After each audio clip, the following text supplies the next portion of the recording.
Peggy 12.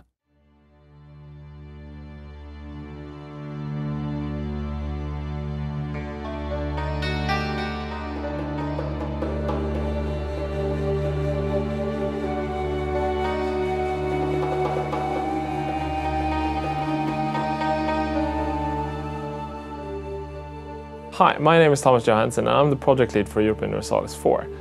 Today I will tell you a little bit about how religion works in the game.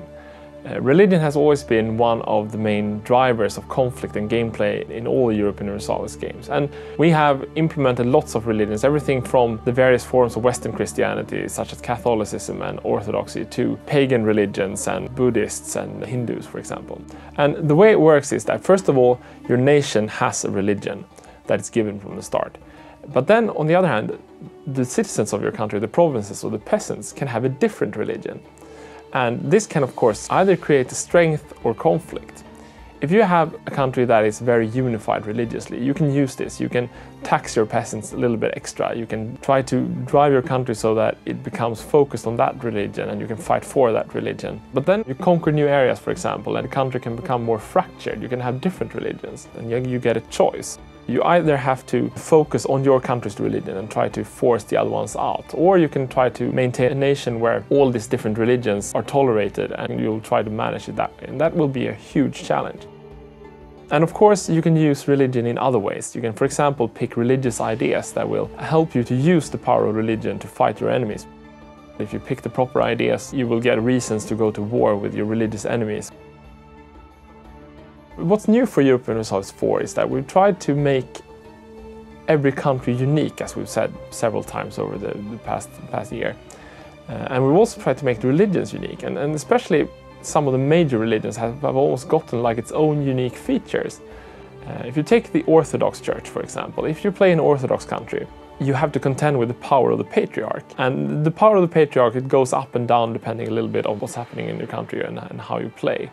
And if the patriarch is powerful, that will help you get lower revolt risk and get more control over the peasants in your country, and you can also increase your manpower and build bigger armies. On the other hand, that will also divert some of your tax income to the church, so you will get poorer. And then on the other hand, if you go to, say, play a Muslim country, they have a different feature again. They have something called piety. And the interesting bit is here that how you behave versus other Muslim nations or other nations will change how the Muslim world views you. So if you go to war against the heathens, against Christians, for example, or the pagans, your piety will go up. And as your piety goes up, your armies will become more powerful, they become more fanatical, you can fight better, and you will get better missionaries, and so you can convert the heathens and these kind of things. But on the other hand, if your piety is low, your armies might not be as good. For example, when you can release yourself from the power of the priests, you will get cheaper technology costs, for example, a little bit more money. So it almost becomes like, are you a crusading state that goes against the heathen nations, or are you sort of like an internal state who wants to manage your kingdom just like any other kingdom? And now, of course, we have the Western Christians. And for me, the way the Western Christianity has kind of a unique mechanic that has always been one of the most interesting moments for me when I play various games of Europa Universalis in the old games as well.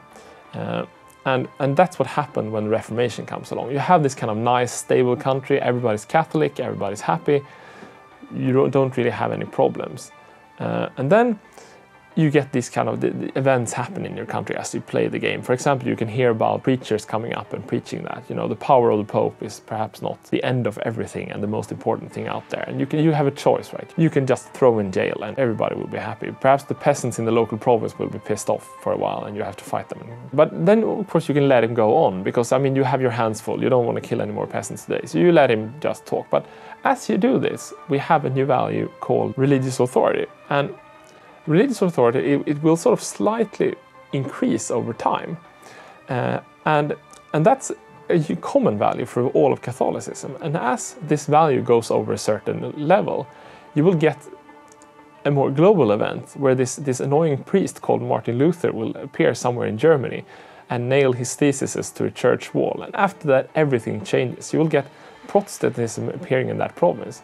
And it will, at least for a few years, it will spread like a disease through Europe. You will get your nice Catholic country will no longer be Catholic. Half your peasants will be Protestants. And as this come up and you get religious wars and conflicts, you will make a choice as the player. You can either try to fight the tide, you can try to defend Catholicism and roll back the change, you can even be counter-reformed and really sharpen the edge of your Catholic religion.